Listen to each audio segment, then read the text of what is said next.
A Little Golden Book by Hans Christian Andersen. Narrated by me, Trinity McQueen.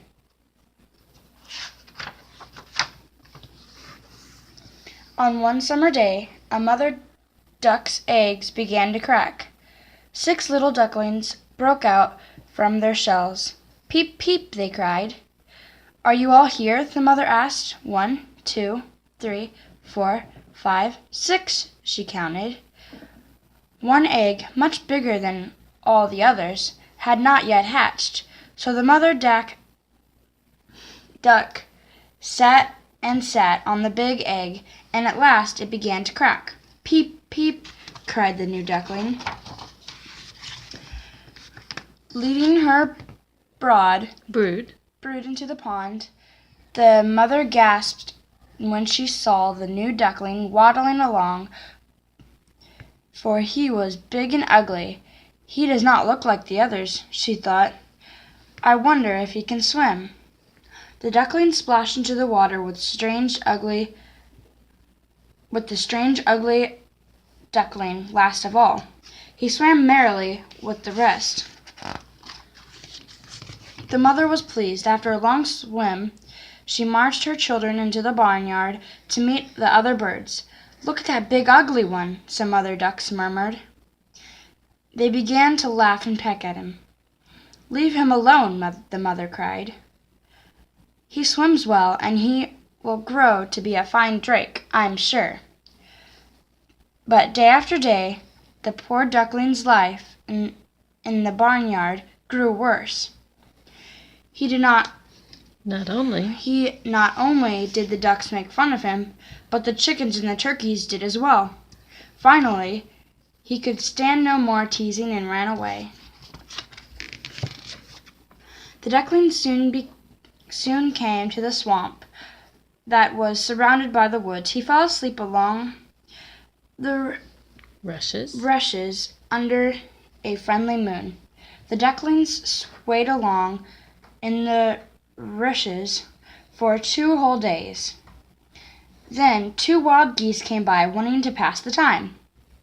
"You are so ugly that I like you," one of them said. "Come with us, and we will introduce you to some other geese." But before they could go, a great bang, bang rang through the woods. In a flash, the 2 wild geese were gone. Hunters and their dogs were coming through the woods. The duckling looked at him. In the distance, he saw an enormous dog, with its tongue hanging out of its mouth. The dog came closer and closer, but after a good look at the duckling, it barked and ran off another way. "Thank goodness," the ugly duckling cried. When he was sure it was quite safe, the ugly duckling spread out his wings and began to fly away. Flying was difficult, for it was his first time flight, and there was a strong wind, but he kept on until the evening, when he came to a little tumble-down cottage. The tired bird slipped into the cottage and belonged to an old woman who lived there with a tomcat and a hen. "What good luck," said the old woman, when she saw the ugly duckling. "We shall have duck eggs to eat if this duck doesn't turn into be a drake." The hen and the tomcat crept quite close to the drake. "Can you lay eggs?" the hen asked. "Can you purr or arch your back?" the tomcat asked. "No," said the young drake, "but I can swim and fly." "Swim? Fly?" the hen cackled. "What earthly good is swimming or flying? You should learn to lay eggs, or purr," added the grinning tomcat. "I had best be on my way," said the drake, whose heart was beating quite fast. He left the cottage once and flew to a marsh. Outside, the autumn winds are howling. The young drake was happy to swim and dive in the water, but he felt all alone. The frosty evening, a flock of beautiful white birds flew overhead. The young drake felt strange when he saw them, but he cried out to the birds.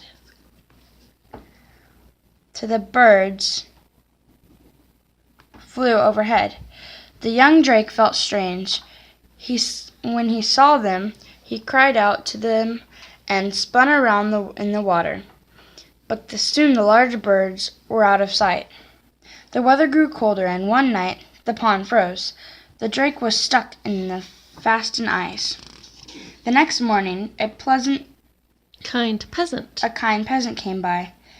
Then he saw a shivering bird. He broke the ice with his wooden clogs and carried him home. The peasant children wanted to play with the bird, and they began to chase him. He flew up in a panic, knocking over a pitcher of milk, and it crashed into the floor, along with some china. "Oh!" the peasant's wife cried, raising her hands in anger. This frightened the bird still more. He flew into the new butter, and then into the flour bin. "Out of my house before you spoil all the food!" the woman cried. And she drove the young drake outdoors again. For the rest of the winter, the drake slept in the marsh grass. When the sun began to shine warm again, he awoke. His feathers were a lighter color now, and when he stretched his wings, he found that they were big and strong. How good it felt to fly under a warm sunshine! The drake flew until he came to a splendid garden. There was a pond, and on it glided 3 of the beautiful white birds he had seen before. The drake fluttered down into the water. "They will not let me swim with them," he thought sadly, "but at least I can gaze at them in all their beauty." The swans swam closer, and the drake bowed his head as they passed. But there, as he looked into the water, what did he see? What did he see? A graceful, long-necked white bird looked back at him, and this bird was lovelier than all the others. The drake had been a swan all along. He thought none had known it. And now all the beautiful swans were gathering around him to welcome him. 2 children ran into the garden. "Look, look!" cried the boy. "There is a new swan. He is the loveliest of all," said the girl. "The swan is filled with joy. I never thought I should know such happiness," he said to himself, "when I was but an ugly duckling." The end.